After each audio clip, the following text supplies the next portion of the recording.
গত দুদিন ধরে শেয়ার করছি সকালের জলখাবারে আমি কি খাই তার উপর ভিডিও। সপ্তাহে 4 থেকে 5 দিন কি খাই সেটা আমি শেয়ার করেছি। এছাড়াও স্বাদ বদলের জন্য কি খাই তার উপর একটা ভিডিও শেয়ার করেছি। আজকে আরো একটা ভিডিও শেয়ার করব। আসুন তাহলে শুরু করা যাক ভিডিওটা। একটা বড় ছাঁকনি নিয়েছি। এর মধ্যে আমি প্রথমেই 100 গ্রাম টক দই ছোট চায়ের কাপ মেপে নিচ্ছি। ছোট চায়ের কাপের পরিমাণ 100 গ্রাম। আপনারা এই ছোট চায়ের কাপ মেপে টক দইটা নিতে পারেন। আমি হাং কাঠ বা জল ঝরানো টক দই তৈরি করব। একটা হেলদি স্যান্ডউইচের রেসিপি শেয়ার করছি।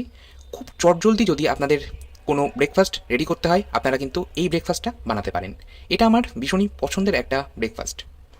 আমি এইভাবে 30 মিনিট এটা রেখে দিচ্ছি। 30 মিনিটের মধ্যে জলটা ঝরে যাবে। অপরদিকে আমি কিছু ব্রাউন ব্রেড নিয়েছি। আপনারা আপনাদের পরিমাণ মতো নিতে পারেন। আর হোয়াইট ব্রেড ইউজ করবেন না, চেষ্টা করবেন ব্রাউন ব্রেড খাওয়ার, কারণ ব্রাউন ব্রেডটা হচ্ছে আটা দিয়ে তৈরি হয়। দেখুন আমি টোস্ট করে দেখিয়ে দিচ্ছি বা একটু সেঁকে নিয়ে দেখিয়ে দিচ্ছি।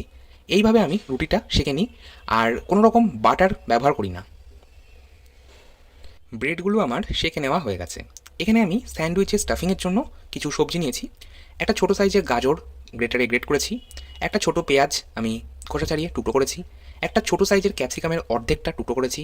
একটা ছোটো সাইজের টমেটো টুকরো করে নিয়েছি।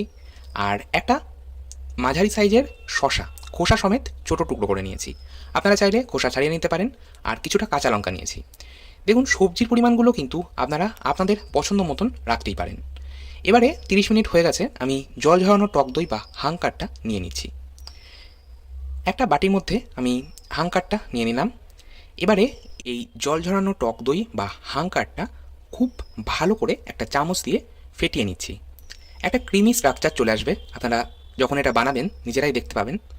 এর মধ্যে এবার দিচ্ছি হাফ চা চামচ গোলমরিচ গুঁড়ো, 1/4 চা চামচ বিট লবণ বা ব্ল্যাক সল্ট, আর দিয়ে দিচ্ছি 1/4 চা চামচের থেকে একটু বেশি নর্মাল লবণ বা রেগুলার সল্ট। আপনারা চাইলে রক সল্ট বা পিঙ্ক সল্ট বা বাংলায় যেটা বলে সন্দক লবণ সেটাও কিন্তু ব্যবহার করতে পারেন। সমস্তটা দিয়ে মিশিয়ে নিলাম। এবার সমস্ত সবজিগুলো যেগুলো আমি ছোটো করে টুকরো করে রেখেছি সমস্তটা দিয়ে দিচ্ছি। আরেকটা কথা আমি আপনাদের সাথে শেয়ার করব, আপনারা কিন্তু চাইলে এখানে সুইট কর্ন আর কুচনো ধনেপাতা ব্যবহার করতে পারেন। এই মুহূর্তে দুটোর কোনোটাই আমার ঘরে নেই, তাই আমি দিচ্ছি না। ঘরে যখন থাকে আমি অবশ্যই সেটা ব্যবহার করি। আর এখানে আমি একটা ডিম সেদ্ধ করে টুকরো করে রেখেছি, কুসুমটা আলাদা করে রেখেছি। আর কুসুমের ব্যবহারটা করছি না, আপনারা চাইলে কুসুমটাও কিন্তু ব্যবহার করতে পারেন। সমস্তটা মিশিয়ে নিলাম। আর চাইলে ডিমের পরিমাণ বাড়িয়েও নিতে পারেন। এবারে আমি এই স্টাফিংটা সেঁকে রাখা ব্রাউন ব্রেডের মধ্যে দিয়ে রেডি করে নিচ্ছি।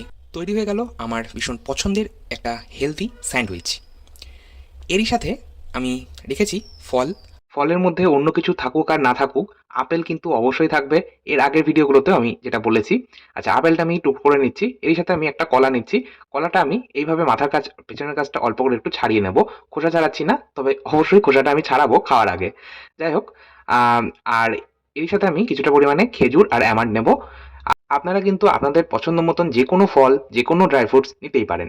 আচ্ছা, আরেকটা কথা আমি আপনাদের সাথে শেয়ার করব।